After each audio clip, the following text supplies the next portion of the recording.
नमस्कार। समसामयिक मुद्दों के साथ आज के आजकल में मैं हूं आपके साथ अनुरंजन झा।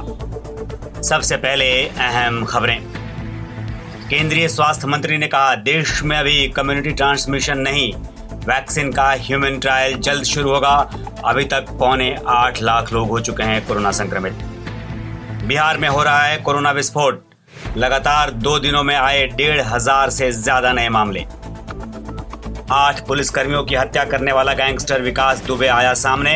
उज्जैन के महाकाल मंदिर में चिल्लाया, मैं कानपुर वाला विकास दुबे हूं, मुझे पकड़ लो। और बिहार से हो रहा है रिवर्स माइग्रेशन। दिल्ली, मुंबई और गुजरात के लिए जा रही है मजदूरों से भरी ट्रेनें। सुप्रीम कोर्ट में हुई सुनवाई। अब खबरें विस्तार से। देश में कोरोना के मामले तेजी से बढ़ रहे हैं। जिन राज्यों में अभी तक ये काबू में दिख रहा था, वहां भी अब ये बीमारी अपने पैर पसारने लगी है। बिहार में पिछले 2 दिनों में 1,500 से ज्यादा मामले सामने आए हैं। अभी तक राज्य में 100 से ज्यादा लोगों की जान जा चुकी है। कोरोना के इस बढ़ते प्रभाव को देखते हुए पटना के साथ खगड़िया, कैमूर और पूर्वी चंपारण जिले में लॉकडाउन लगा दिया गया है। इन जिलों में लॉकडाउन का फैसला जिलाधिकारियों ने किया है। पटना के एक कोविड अस्पताल की बदहाली का वीडियो वायरल होने के बाद सरकार की काफी किरकिरी हुई है और उसके बाद से कोरोना से निपटने के लिए सरकार हर स्तर पर सख्ती दिखाने की कोशिश कर रही है। साथ ही बिहार के उप मुख्यमंत्री सुशील मोदी के दफ्तर में 4 स्टाफ कोरोना पॉजिटिव पाए गए हैं। इस बीच केंद्रीय स्वास्थ्य मंत्री डॉक्टर हर्षवर्धन ने कहा है कि कोरोना का अभी भी कम्युनिटी ट्रांसमिशन नहीं हुआ है। स्वास्थ्य मंत्री ने स्पष्ट कहा कि हमारे यहाँ कुछ भौगोलिक क्षेत्र ऐसे हैं जहाँ स्थानीय स्तर पर मामले तेजी से बढ़े हैं।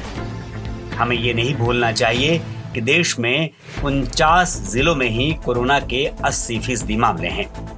733 जिलों में से 49 जिलों में ही इतने केस होने पर कम्युनिटी ट्रांसमिशन की बात कहना सही नहीं है। साथ ही मंत्रालय ने यह भी बताया कि कोरोना की देसी वैक्सीन कोवैक्सीन का ह्यूमन ट्रायल अभी तक शुरू नहीं हुआ है, लेकिन वैक्सीन का ट्रायल जहां होना है उन साइट्स का चयन हो गया है। जल्द ही ट्रायल भी शुरू कर दिया जाएगा। सरकार ने ये तो सही कहा कि देश में 49 जिलों में ही 80% से ज्यादा मामले हैं, लेकिन सरकार ये बताना भूल गई कि इन्हीं 49 जिलों में अभी तक 70% से ज्यादा कोरोना की जांच हुई है। बाकी जिलों में भी इसी स्तर पर जांच होगी और वहां से मामले सामने नहीं आएंगे, तभी ये माना जाएगा कि इसका कम्युनिटी ट्रांसमिशन से कोई लेना देना नहीं।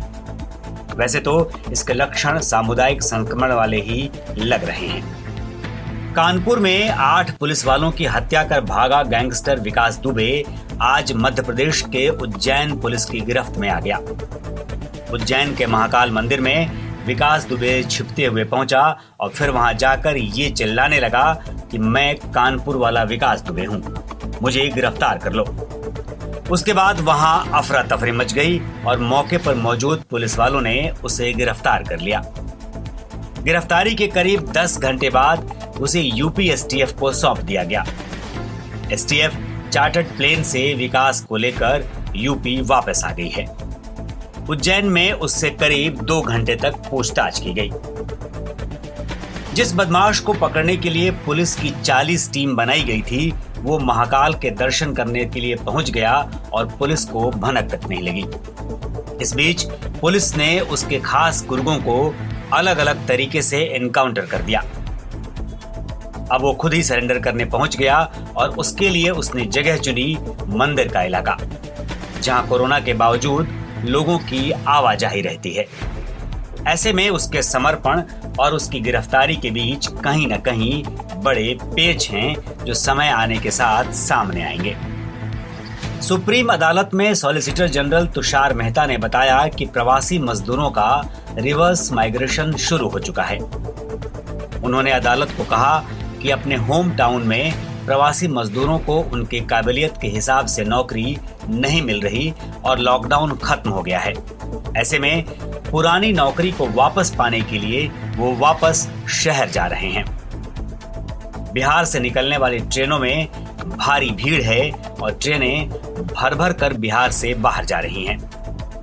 सॉलिसिटर जनरल ने कहा कि 1 मई से लेकर अब तक 3.5 लाख कामगार अपने काम पर लौट गए हैं। बिहार सरकार की ओर से पेश सीनियर एडवोकेट रंजीत कुमार ने कहा कि बिहार से रिवर्स माइग्रेशन हो रहा है। जो प्रवासी मजदूर बिहार गए थे वो वापस शहर की ओर लौट रहे हैं।